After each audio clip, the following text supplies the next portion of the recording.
설교를 시작하기 전에 먼저 여러분 앙케이트 조사라고 해야 되나? 이 조사를 한번 하겠습니다. 잘 들어보시고 둘 중에 더 나쁜 놈을 한번 골라보십시오. 둘 다 나쁜 놈인데 둘 중에 더 나쁜 놈. 자, 아내를 사랑하지 않는 남편. 이게 1번이고, 두 번째, 겉으로는 아내를 사랑하는 것처럼 보입니다. 사랑한다고 고백도 하고, 근데 몰래 바람피는 남편. 자, 이게 2번. 자, 1번과 2번 누가 더 나쁜 놈 같습니까? 1번, 2번. 손 안 드신 분은 뭡니까? 관심 없습니까? 남편은 다 나쁜 놈이에요? 자, 2번이 훨씬 많네요.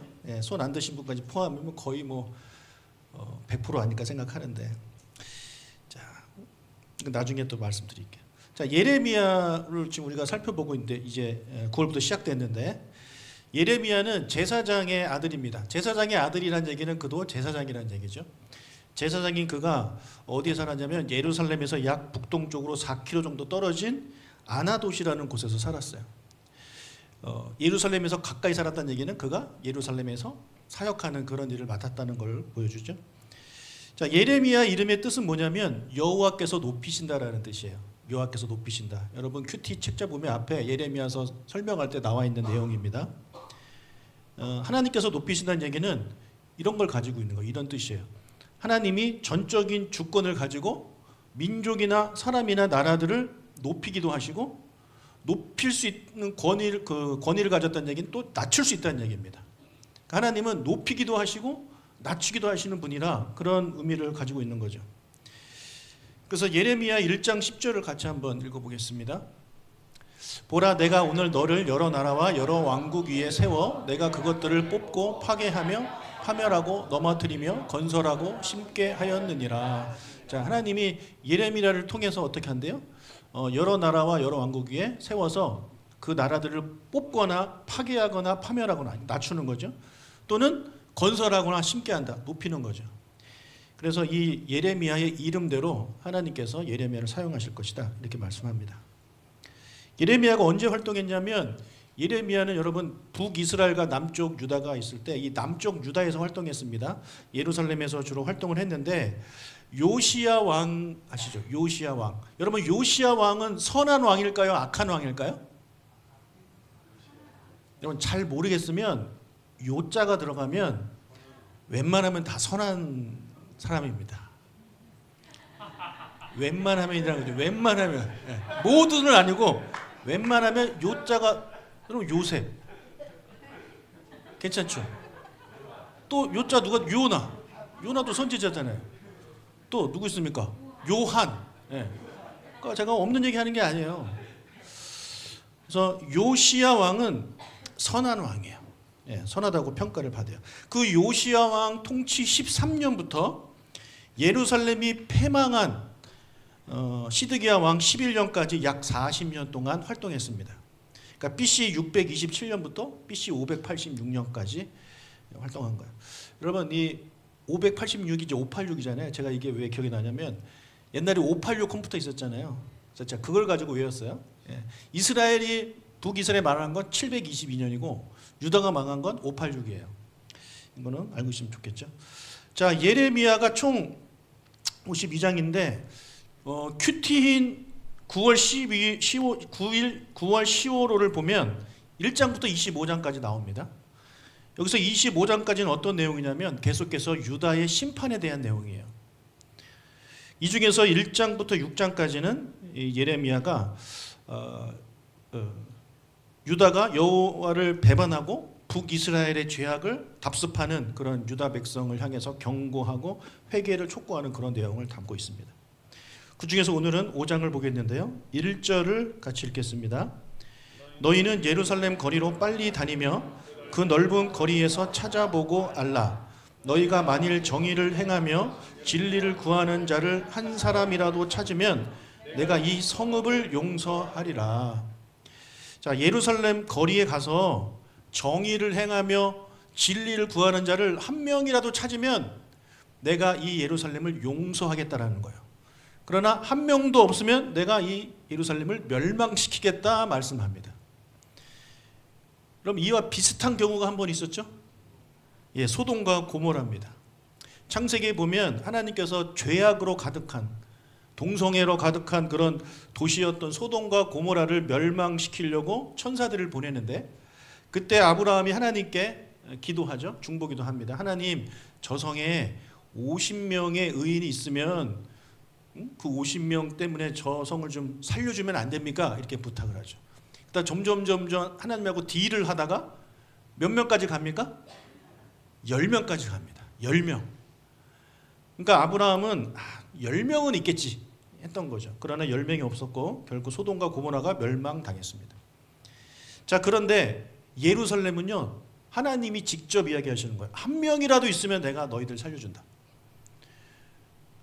여러분, 아브라함이 이 소돔과 고모라는 10명은 있겠다 생각할 정도, 그래도 그렇게 좀 절망적이지는 않았어요. 그런데 예루살렘은요, 한 명도 없다라고 하나님은 확신하시는 거예요. 그러니까 하나님이 보시기에는 당시 예루살렘이 그 창세기에 나오는 소돔과 고모라보다 더 악했다라는 겁니다. 여러분, 우리가 소돔과 고모라는 정말 악한 도시를 대표하는 도시 아닙니까? 그런 도시보다 지금 예루살렘이 더 악하다라고 좀 하나님이 말씀하시는 거예요. 그러면 도대체 당시의 예루살렘이 어땠길래 하나님이 이렇게까지 말씀을 하시는가? 자, 아까 말씀드린 대로 예레미야가 사역할 당시에 누가 왕이었냐면 요시야가 왕이었습니다. 그 요시야의 내용을 기록한 것이 이제 역대하인데, 역대하 34장 8절을 보겠습니다. 요시야가 왕위에 있은 지 18해째에 그 땅과 성전을 정결하게 하기를 마치고 그의 하나님 여호와의 전을 수리하려 하여. 예, 요시야는 선한 왕이에요. 그렇기 때문에 어떻게 했어요? 성전을 정결하게 하는 걸 마쳤대요. 그리고 여호와의 전을 수리합니다.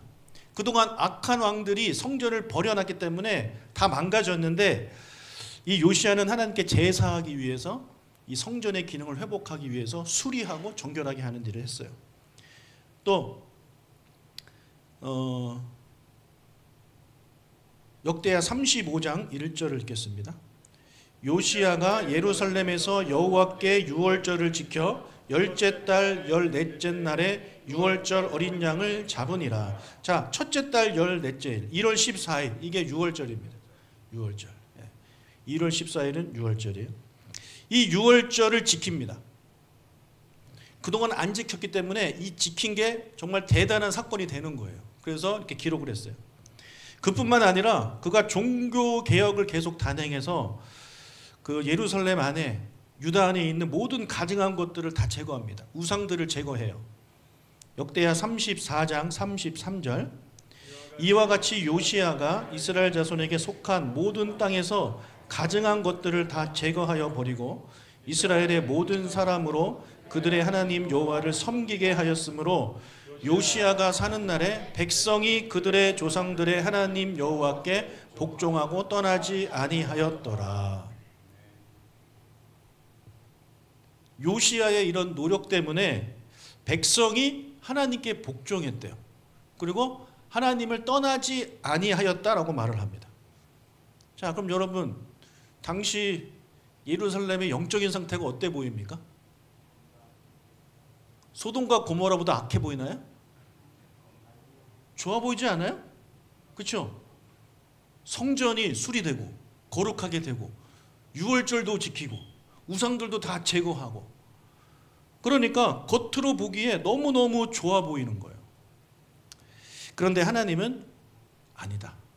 너희들은 소돔과 고모라보다 더 악한 놈들이다라고 이야기를 하고 있는 겁니다. 여러분, 33절을 보면 좀 깨름직한 그런 구절이 하나 나옵니다. 뭘까요? 요시야가 사는 날에, 요시야가 사는 날에 유다 백성들이 하나님께 순종했다라는 거죠. 이건 다른 각도로 보면 뭐예요? 요시야가 죽은 다음에는 하나님에게 복종하지 않았고 하나님을 떠났다라는 말이죠. 비슷한 내용도 있습니다. 여호수아 24장 31절을 읽겠습니다. 이스라엘이 여호수아가 사는 날 동안과 여호수아 뒤에 생존한 장로들 곧 여호와께서 이스라엘을 위하여 행하신 모든 일을 아는 자들이 사는 날 동안 여호와를 섬겼더라.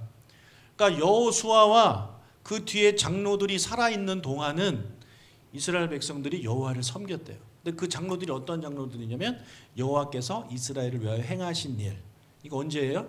출애굽하고 그리고 이제 가나안 정복하면서 있었던 일들을 그의 부모한테 듣고 또 직접 가나안 정복할 때는 여리고가 막 갈라지고 이런 것들, 여리고가 무너지고 요단강 갈라지고 이런 것들을 이제 본 사람들을 말하는 거죠. 그들이 사는 동안에는 이스라엘 백성들이 하나님을 잘 섬겼어요. 그런데 그들이 죽으니까 어떻게 됐다는 얘기야? 섬기지 않았다는 얘기야. 그게 사사기입니다. 사사기가 핵심 내용이 뭐예요? 그때는 왕이 없으므로 자기 소견에 오른 대로 행하였더라. 이게 사사기의 핵심 내용이잖아요. 그러니까 자기 마음대로 살았다라는 거예요.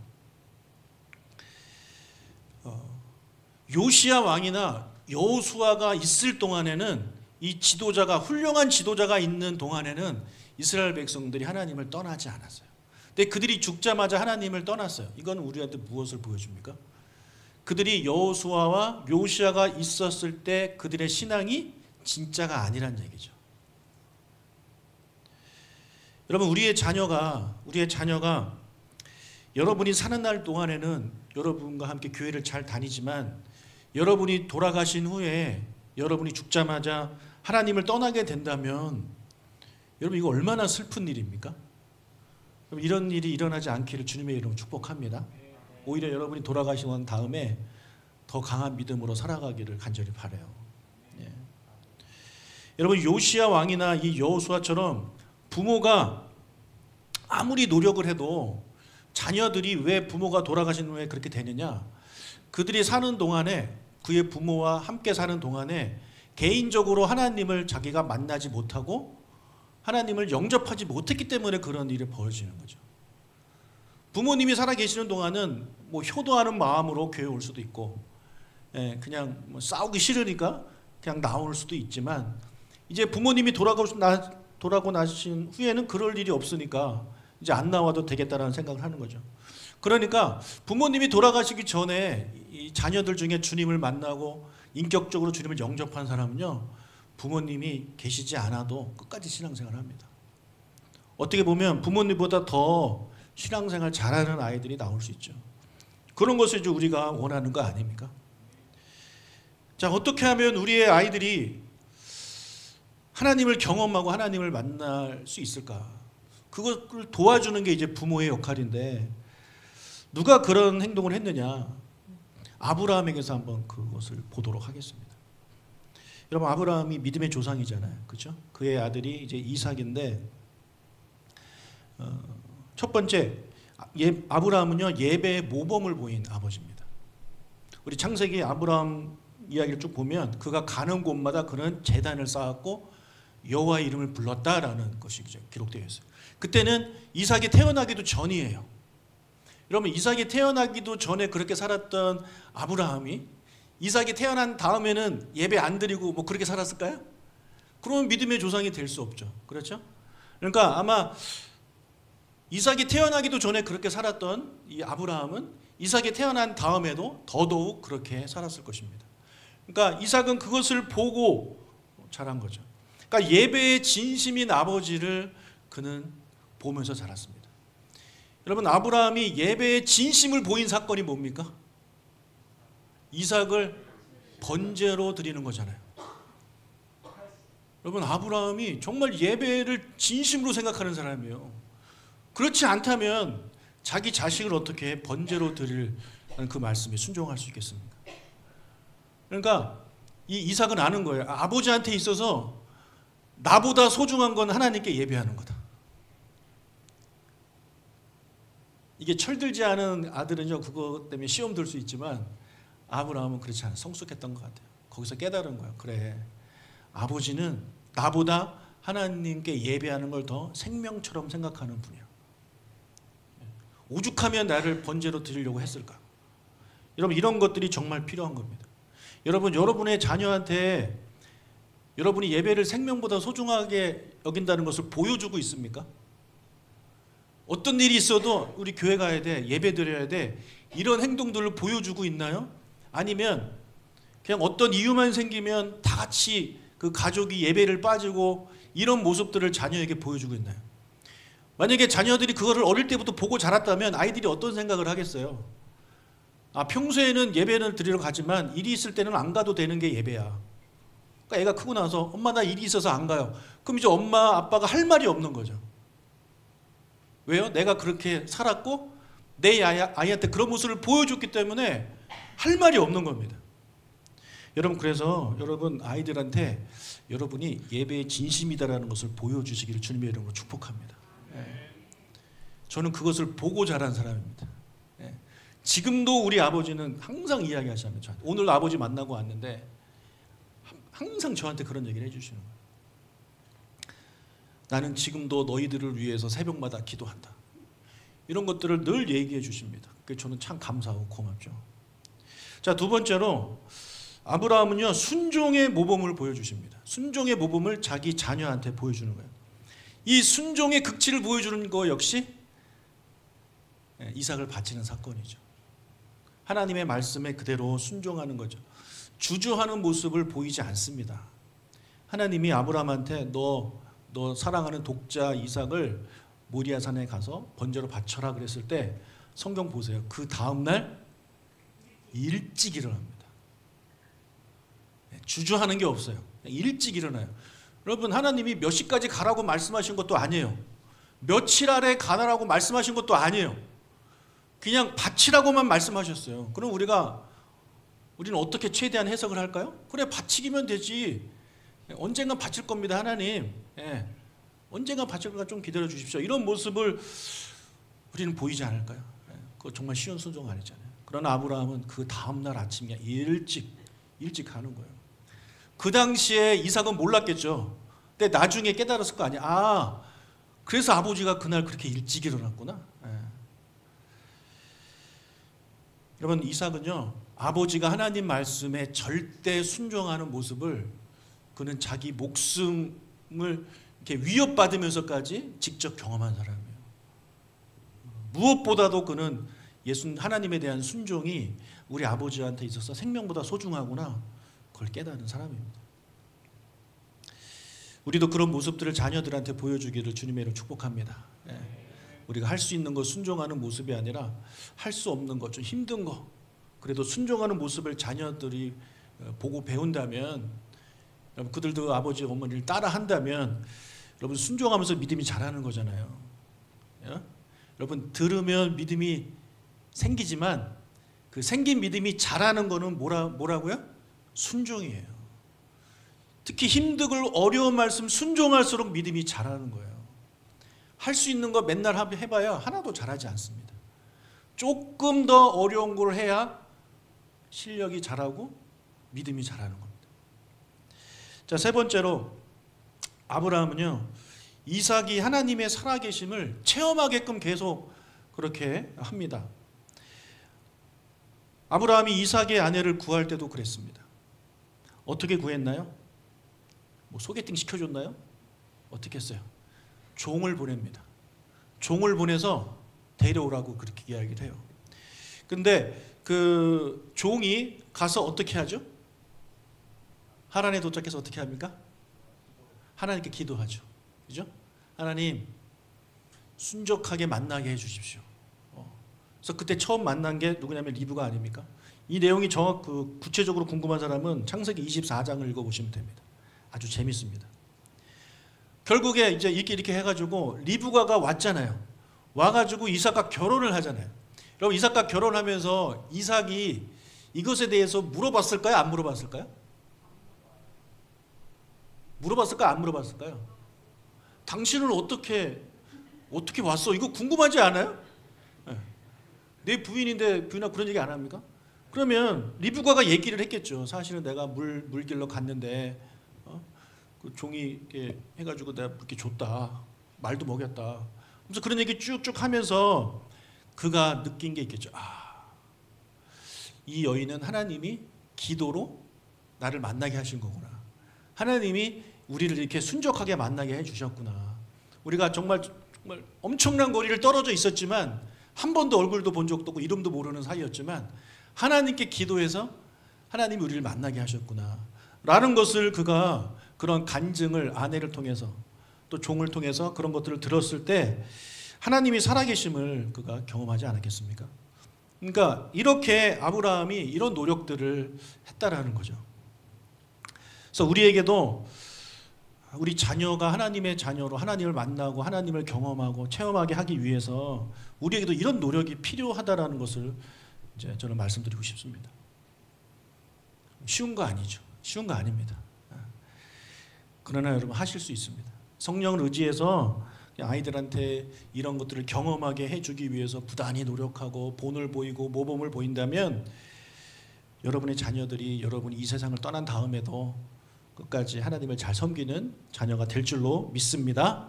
아멘. 자, 다시 역대하 34장 33절로 가보겠습니다. 여기 보면 요시야가 사는 날에 유다 백성이 하나님께 복종하고 하나님을 떠나지 않았다라고 말을 해요. 그럼 여기서 이 사람들이 지금 보여주고 있는 유다 백성이 보여주고 있는 하나님을 복종하고 하나님께 복종하고 하나님을 떠나지 아니하였다. 이것은 우리가 어떻게 봐야 될까요? 여러분 이게 진심이었을까요? 이게 진심이었다면 하나님이 야 너희 중에 괜찮은 놈 한 명도 없어 이렇게 이야기하겠어요? 여러분 사람은 얼마든지 속여요. 그렇죠? 네, 사람 눈에는 그 사람들이 하나님께 복종하고 떠나지 않았어. 이게 되게 좋아 보이지만 하나님이 보시기에는요 그게 아니었다라는 거예요. 진심이 아니었다라는 겁니다. 다시 5장 1절을 보면 그 넓은 거리에서 단 한 명도 찾을 수 없다라고 말씀을 하셨고 그리고 2절 읽겠습니다. 그들이 여호와께 살아계심을 두고 맹세할지라도 실상은 거짓 맹세니라. 그러니까 아까 우리가 역대하를 살펴봤을 때 그들이 유월절도 지키고 제사도 드리고 뭐 우상도 버리고 그런 행동들을 했지만 그들의 맹세는 다 거짓 맹세였다라는 거예요. 실상은. 또 예레미야 3장 10절 이 모든 일이 있어도 그의 반역한 자매 유다가 진심으로 내게 돌아오지 아니하고 거짓으로 할 뿐이니라. 그들이 돌아왔는데 그게 진심이 아니었다라는 거예요. 우상을 버렸는데 진심이 아니었다라는 거예요. 눈에 보이는 우상은 버렸지만 여전히 그들의 마음속으로는 우상을 섬겼다라는 얘기죠. 그렇죠? 그들이 겉으로는 유월절을 지키지만 그들의 마음속에는 그 유월절의 정신과 유월절 감사하는 마음이 하나도 없었다라는 거예요. 거짓이요, 거짓. 제가 아까 설교 전에 했던 질문, 아내를 사랑하지 않는 남편과 아내를 사랑한다고 막 고백을 하지만 몰래 바람피는 남자 중에 여러분들은 막 승질을 내면서 아까 몇 명은 속으로 욕을 하면서 막 그 두 번째가 더 나쁜 놈이라고 대답하셨죠. 예. 하나님도 이거 마찬가지 아닐까요? 소돔과 고모라는요 하나님의 백성도 아니에요. 그냥 나쁜 놈들이에요. 근데 지금 이스라엘 백성들은 성전이 있는 그곳에서 살고 있는 하나님의 백성이고 또 하나님의 율법을 받았고 하나님께 진짜 직접적으로 행동을 통해서 제사를 하고 우상을 버리고 그런 것들을 했지만 겉으로는 하나님한테 잘하는 것처럼 보였지만 속으로는 그들은 여전히 다른 이방신들을 섬기는 그런 사람들이었다는 거죠. 그러니까 하나님은 그걸 모르실 분이 아니잖아요. 그냥 참고 하다가 그 오래 참음이 결국 끝이 있잖아요. 그래서 이제 참지 않으시고 멸망시키겠다라고 말씀하시는 것입니다. 그래서 하나님이 보시기에는요 그런 이스라엘 백성들의 죄가 소돔과 고모라에 살았던 사람들의 죄보다 더 크다라고 그렇게 이야기를 하고 있는 겁니다. 여러분 겉으로 보기에 유대인들의 신앙은 진짜처럼 보였지만 사실은 다 거짓이었습니다. 예배를 드리고 기도를 하고 봉사를 한다고 그의 신앙이 진짜라고 말할 수 없어요. 이건 저도 마찬가지입니다. 저도 이 설교하면서 되게 찔리고 되게 부담되는 설교입니다. 여러분 그 신앙이 진짜인지 가짜인지는 하나님이 아시는 겁니다. 우리는 몰라요. 우리는 잘 속아요. 잘 속입니다. 그럼 되게 괜찮은 사람처럼 우리 포장하잖아요. 그죠? 사실은 그렇지도 않은데 잘 속여요. 그리고 잘 속아요. 얼마나 잘 속이냐면, 또 얼마나 잘 속냐면 자기 자신도 속입니다. 또 자기 자신한테도 속아요. 자기 자신이 괜찮은 사람인 줄 알아요.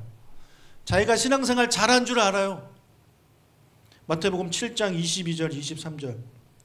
그날에 많은 사람이 나더러 이르되 주여 주여 우리가 주의 이름으로 선지자 노릇하며 주의 이름으로 귀신을 쫓아내며 주의 이름으로 많은 권능을 행하지 아니하였나이까 하리니 그때 내가 그들에게 밝히 말하되 내가 너희를 도무지 알지 못하니 불법을 행하는 자들아 내게서 떠나가라 하리라. 이런 많은 사람이 말하는 거예요. 예수님한테.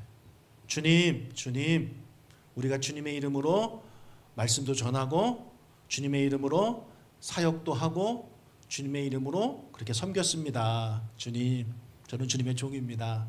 저는 주님의 제자입니다. 그때 예수님이 너 누구니? 꺼져 이 나쁜 놈아. 이렇게 말씀하셨다는 거죠. 그러니까 여기 나오는 많은 사람들은요, 자기가 신앙생활 잘하고 있다고 착각하고 산 거예요. 근데 그것이 진짜인지 가짜인지를 판단하시는 예수님이 보셨을 때는 너의 신앙은 가짜였어라고 이야기를 하는 거죠.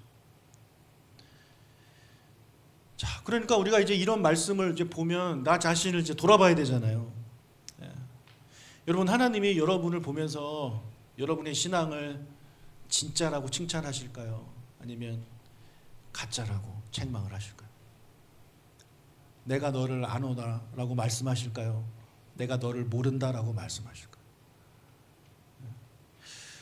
우리 중에 그 누구도 여기서 나는 무조건 나는 신앙생활 잘하고 있습니다, 나를 보시고 안다라고 말씀하실 겁니다라고 말할 수 있는 사람은 없을 겁니다. 없을 거예요.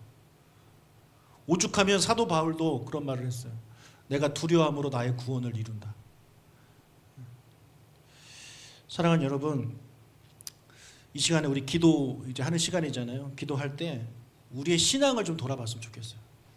우리가 남들한테 인정받아서 직분도 받고 또 내가 보기에도 이 정도면 잘하고 있는 것 같아 라고 생각할지 모르겠지만, 그런 나를 보면서 하나님이, 우리 예수님이 정말 그래 맞아 너는 잘하고 있어 라고 칭찬을 하실지, 아니면 내가 너를 모른다, 나를 떠나라, 불법을 행하는 자들아 라고 말씀하시지는 않을지, 우리가 이제 우리를 돌아보고 또 어떤 기도를 해야 되겠습니까? 하나님, 나의 믿음이 진짜 믿음이 되기를 원합니다. 하나님께 인정받는 그런 사람이 되기를 원합니다. 사람한테 인정받는 신앙생활이 아니라, 또 내가 나 스스로를 인정하는 그런 신앙인이 아니라 하나님께 인정받는 신앙인이 되고 싶습니다. 그렇게 되기 위해서는 성령님의 도우심이 필요합니다. 성령님 도와주십시오. 그런 마음으로 우리 찬양하고 그 기도로 같이 하나님께 나아가도록 하겠습니다.